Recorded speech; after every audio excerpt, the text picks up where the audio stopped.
Welcome back once again friend हमारे इस प्यारे से प्लेटफॉर्म पे जिसका नाम है प्रशांत एकेडमी। और दोस्तों मैं आपका मिश्रा सर आज लाया हूँ one of the most interesting topic. दोस्तों आज के टॉपिक का नाम है कॉन्सेप्ट ऑफ द ट्रेन्स। जी हाँ दोस्तों, हमने आपने सबने लाइफ में एक या बहुत बार ट्रेन में सफ़र किया होगा। जी हाँ, आपने ट्रेन को देखा भी होगा इजीली कि ट्रेन के जो बुगीज होती हैं, जो भी आपके डिब्बे होते हैं, सबसे आगे इंजन होता है और सबसे लास्ट में एक कोच होता है जहाँ पे रेलवे के कुछ एम्प्लॉयज रहते हैं। मीन्स दैट अगर हम टोटल ट्रेन की लेंथ की बात करें तो वो ट्रेन की जो लेंथ होगी वो इंजन से स्टार्ट होकर लास्ट वाले डिब्बे तक होती है।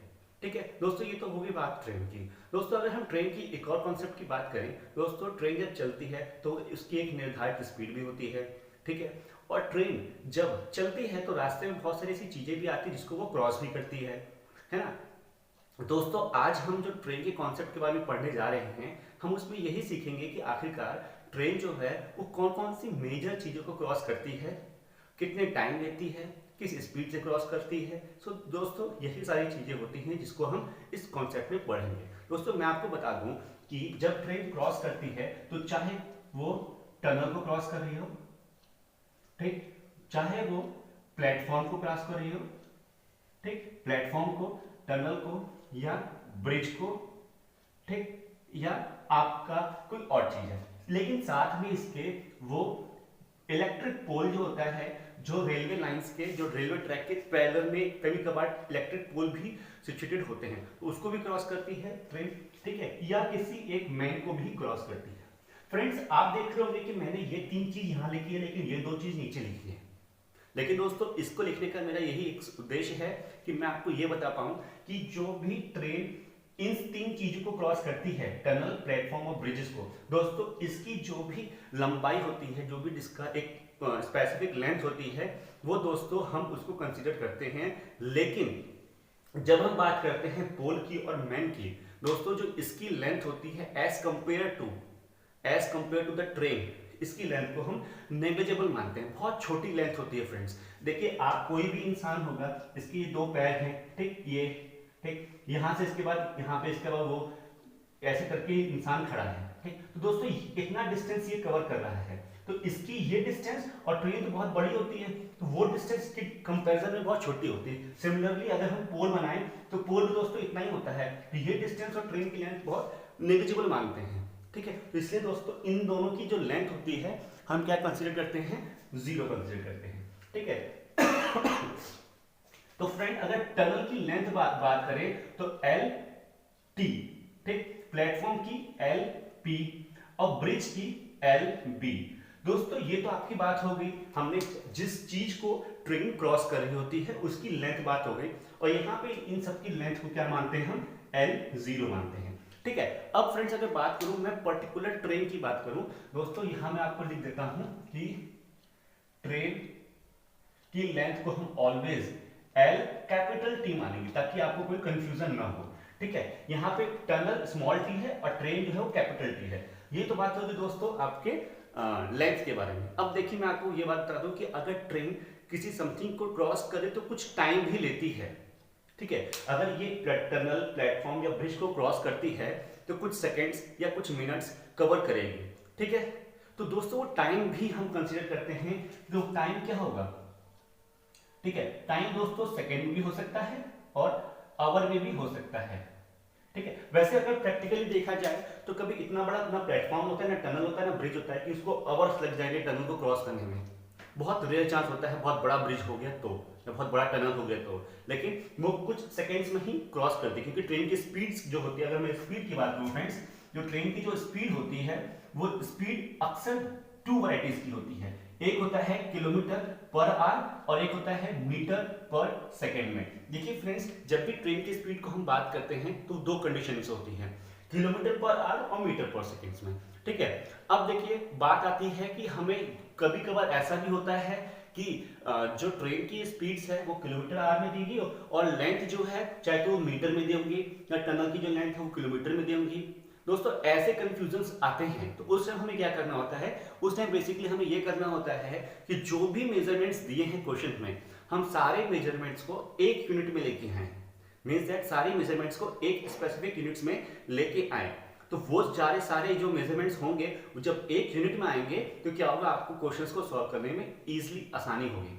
ठीक है, आसानी से आप क्वेश्चन को सॉल्व कर पाएंगे। दोस्तों यहाँ देखिए, जब बात आती है किलोमीटर पर आवर की और यहाँ मीटर पर सेकंड है, जब हमें किलोमीटर से मीटर पर सेकंड पे आना होता है तो हम क्या करेंगे, जस्ट 5/18 से मल्टीप्लाई कर देंगे। ये मैंने आपको बहुत पहले बता रखा है। ठीक है, अगर आप मेरा प्रीवियस वीडियोस अगर लगातार देख रहे हो तो मैंने आपको वहां पहले बता रखा है कि जब भी हायर वैल्यू से लोअर वैल्यू पे आना है तो ऊपर लोअर रहेगा, नीचे हायर रहेगा, हम उसे मल्टीप्लाई कर देंगे तो किलोमीटर का हमारा मीटर पर सेकंड पे आंसर आ जाएगा।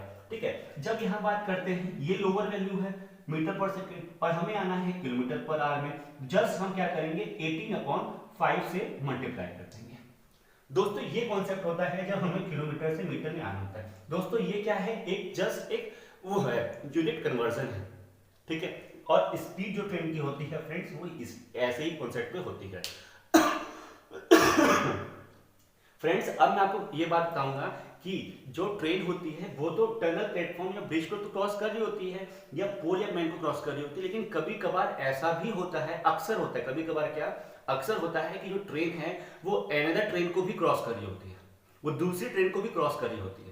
तो दोस्तों उस टाइम हमारा कॉन्सेप्ट स्पीड का ना लग के, मतलब नॉर्मल स्पीड का ना लग के हमारा रिलेटिव स्पीड्स का भी कॉन्सेप्ट उसमें लगता है। रिलेटिव स्पीड्स में क्या होता है कि जब भी कोई दो ऑब्जेक्ट्स जब आपस की तरफ मूव करते हैं, मतलब टुवर्ड्स ईच अदर मूव करते हैं तो स्पीड्स क्या होगी, और जब कोई दो ऑब्जेक्ट अपोजिट साइड में मूव करते हैं तो स्पीड क्या होगी। फ्रेंड्स देखिए जैसे कि ये एक ऑब्जेक्ट ये है ए, मतलब ट्रेन, मान लीजिए हम ट्रेन पढ़े तो ट्रेन, एक ट्रेन ए है और एक ट्रेन बी है, ये अपोजिट मींस दैट ये इस डायरेक्शन मूव कर रहा है तो इस डायरेक्शन मूव कर रहा है, उसको बोल देंगे अपोजिट डायरेक्शन, या आप बोलिए इसको टुवर्ड्स ईच अदर, दोनों की लैंग्वेज एक ही है। ठीक है, और फ्रेंड्स अगर हम बात करें यहाँ पे कि एक ट्रेन यहाँ मूव कर रहा है ए और एक ट्रेन सेम डायरेक्शन मूव कर रही है बी। ठीक है, जैसे होता है कभी कभी ऐसा होता है कि एक्सप्रेस ट्रेन क्रॉस करती है किसी नॉर्मल ट्रेन, पैसेंजर्स ट्रेन को। ठीक है, तो उस टाइम रिलेटिव स्पीड्स क्या होगी दोस्तों, उस इसको बोलेंगे सेम डायरेक्शन, सेम डायरेक्शन क्या, हाँ सेम डायरेक्शन बोलेंगे। ठीक है, ये हो गया अपोजिट डायरेक्शन का।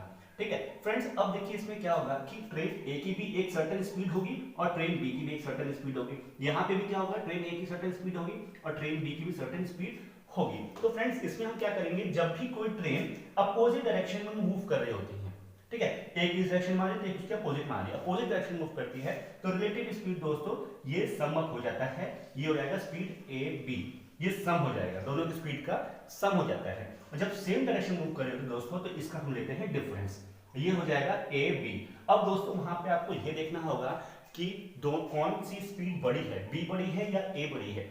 ऐसा नहीं होगा कि हम स्पीड को नेगेटिव में लें। आप दोस्तों देख रहे होंगे कभी भी स्पीड जो होती है किसी ऑब्जेक्ट की, ट्रेन हो या कोई सा भी ऑब्जेक्ट हो, स्पीड कभी भी नेगेटिव में नहीं जाती है। नेगेटिव जाने का मतलब हुआ उसके अंदर रिटार्डेशन आ गया। रिटार्डेशन का मतलब हुआ कि एक्सेलरेशन तो हो रहा है लेकिन वो अपोजिट डायरेक्शन में एक्सेलरेशन हो रहा है। तो दोस्तों अपोजिट तो ट्रेन मूव करती नहीं है।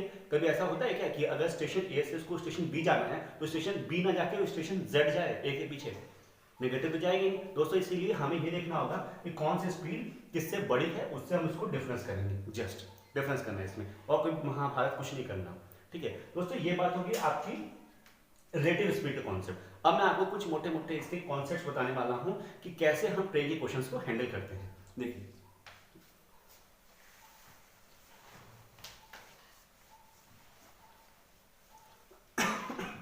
दोस्तों, पहला आता है हमारा कि इफ ट्रेन क्रॉसेस। अब देखिए मैं ये चारों ये तीन जो चीज है ना, इस तीन चीजों को लिख रहा हूं यहां पे। ठीक है, टनल, प्लेटफॉर्म, ठीक, और साथ में आपका ब्रिज। इन तीनों ब्रिज को क्रॉस करती है ट्रेन अगर, तो क्या होता है आपको, मतलब मैं टनल भी एक बार कंसीडर करूंगा, प्लेटफॉर्म भी और ब्रिज भी। ठीक है, अब देखिए फ्रेंड्स यहाँ पे केवल एक मूविंग ऑब्जेक्ट क्या है, हमारा ट्रेन है। मूविंग ऑब्जेक्ट मींस दैट जो हमारे एक डिस्टेंस से दूसरी डिस्टेंस कवर कर रहा है, ट्रेन है ना, तो इस टाइम एक ही मूविंग ऑब्जेक्ट है दोस्तों, तो इसकी एक ही स्पीड होगी। ठीक है, मींस दैट ट्रेन की जो हमारा स्पीड है, ट्रेन की स्पीड होगी एस ए। ठीक है, वो हो गई। ठीक, इसकी एक पर्टिकुलर लेंथ होगी एल टी, जिसको हमने बताया था यहाँ पे एल टी। ठीक, अब इसने कुछ टाइम कवर भी किया होगा, उसको बोलेंगे टी। अब देखिए टनल, प्लेटफॉर्म और ब्रिज, मैंने आपको तीनों की लेंथ बता दी है, टनल की टी एल टी, प्लेटफॉर्म की एल पी और ब्रिज की एल बी। ठीक है, इसको आप और क्लियर बनाएं तो इसको आप क्लियर और बना सकते हैं बी। ठीक है फ्रेंड्स, अब जब ये ट्रेन इसको क्रॉस करेगी, दोस्तों आपने पढ़ा होगा कि जो हमारा कॉन्सेप्ट होता है वो होता है speed equal to distance upon time. ठीक है, ये तो आपने पढ़ रखा है दोस्तों। जब ये ट्रेन क्रॉस करेगी तो आपका डिस्टेंस पर यूनिट टाइम होगा। दोस्तों यहाँ पे डिस्टेंस क्या होगी, अब बात समझने वाली आती है कि यहाँ पे डिस्टेंस क्या होगी। देखिए जब भी कोई, जैसे फॉर एग्जांपल अगर आपका टनल जो है वो इतना बड़ा है, इसमें से ट्रेन जा रही है, ठीक, तो दोस्तों ये तो एक पर्टिकुलर टनल हो गया, इसकी एक लेंथ हो गई एल, जो टी मैंने बताया था आपको, है ना। अब ट्रेन यहां से इस पॉइंट पे आ रही है, तो इतना डिस्टेंस में ट्रेन ने ट्रेवल किया। लेकिन फ्रेंड्स केवल हम ये डिस्टेंस न कंसीडर करके टोटल ट्रेन की लेंथ जो होगी, जो पीछे फर्स्ट इंजन से लेकर लास्ट इंजन तक रहती है बुग्गी पूरी, दोस्तों उस पूरे डिस्टेंस को भी हम कंसीडर करेंगे।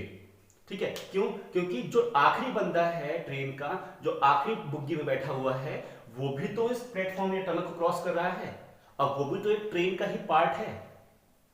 ठीक है, इतनी चीज समझ में आई दोस्तों। मींस दैट कि हम फर्स्ट से लेकर आखिरी डिब्बे तक का टोटल लेंथ जो ट्रेन की है वो वहां तक नापेंगे कि उस वहां से लेकर यहां तक। मींस दैट हम जो आखिरी डिब्बा होगा यहां से लेकर, अगर इस कॉर्नर का स्टार्टिंग पॉइंट है, मतलब टनल का स्टार्टिंग पॉइंट है, वहां से लेकर यहां तक की टोटल लेंथ को हम कंसीडर करते हैं जब भी कोई ट्रेन क्रॉस करती है। आइदर वो प्लेटफॉर्म को क्रॉस कर रही है, या ब्रिज को क्रॉस कर रही है, वो टनल को क्रॉस कर रही होती है, या वो अनदर ट्रेन को क्रॉस कर रही होती है।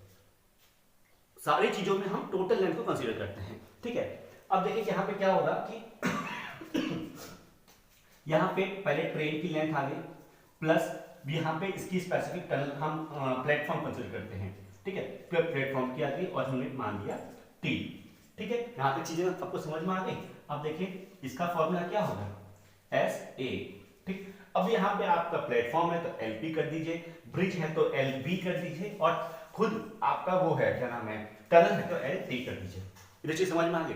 अब दोस्तों मैं आपको बताने वाला हूँ एक बेहतरीन, अब दोस्तों यहाँ देखिए एक चीज और, कि जब भी मैन और पोल आए, जब भी हमारे एग्जाम में जब वो ट्रेन किसी मैन को या किसी पोल को क्रॉस कर रही होती है तो उस टाइम क्या करेंगे। देखिए जब भी किसी मैन को ऑब्लिक पोल को ट्रेन क्रॉस करे, ठीक है, ट्रेन क्रॉस करे तो क्या करेंगे, उस टाइम एस ए होगा, लेकिन ओनली एल टी होता है और टी होता है। यहां पे इसकी लेंथ जो होती है वो जीरो होती है, मैंने आपको स्टार्टिंग में भी बताया था। ठीक है, दोनों की लेंथ को हम क्या करते हैं, जीरो कंसीडर करते हैं, तो एल टी आपका केवल रहेगा, यहाँ पे टी रहेगा, ये रहेगा। इतनी चीज आपको समझ में आ गई। अब दोस्तों जो मैंने आपको बताया था रिलेटिव स्पीड वाला कॉन्सेप्ट, अब मैं वहां पे इसको लेके आता हूँ। ठीक है, दो कॉन्सेप्ट आपको क्लियर हो गए होंगे। ठीक है,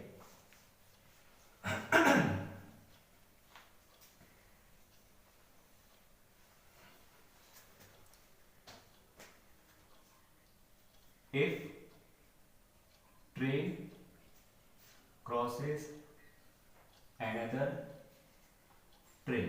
अब फ्रेंड देखिए, जब कोई ट्रेन अनदर ट्रेन को क्रॉस कर रही होती है तो हमारे दो केसेस आते हैं। क्या, पहला सेम डायरेक्शन में मूव कर रही है, same direction of both train, और यहां पे क्या होगा, अपोजिट डायरेक्शन, अपोजिट डायरेक्शन। ठीक, तो फ्रेंड्स जब वो सेम डायरेक्शन में मूव कर रही होती है तो उस टाइम क्या होगा, और जब वो अपोजिट डायरेक्शन मूव करती है तो क्या होगा। तो आपको मैंने बताया था कि अगर सेम डायरेक्शन होता है फ्रेंड्स तो दोनों की जो स्पीड है वो S A minus S B कर देते हैं, और दोनों की लेंथ को हम ऐड ऑन कर देंगे, तो टी ए और ये एल टी बी, दोनों की लेंथ ऐड ऑन होगी।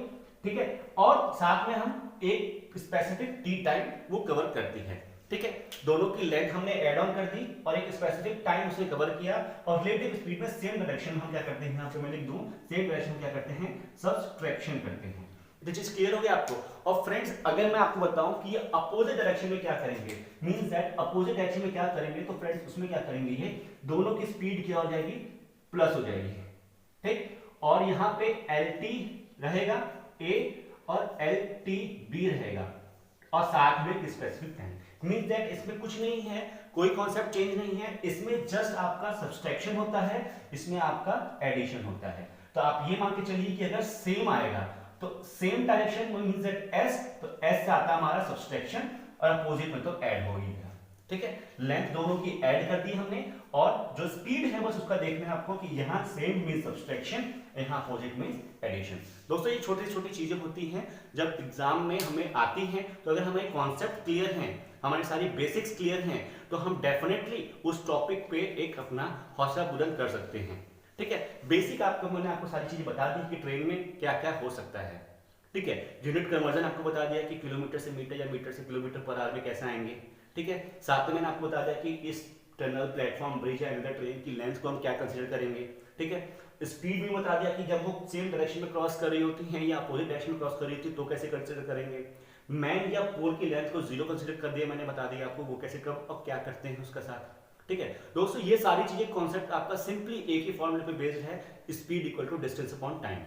दोस्तों ये फॉर्मूला आपका ट्रेन में भी यूज हो रहा है, यही फॉर्मूला आपका बोट और स्ट्रीम में भी यूज होता है, और एवरेज स्पीड और रिलेटिव स्पीड वाले कॉन्सेप्ट में भी यही फॉर्मूला यूज होता है।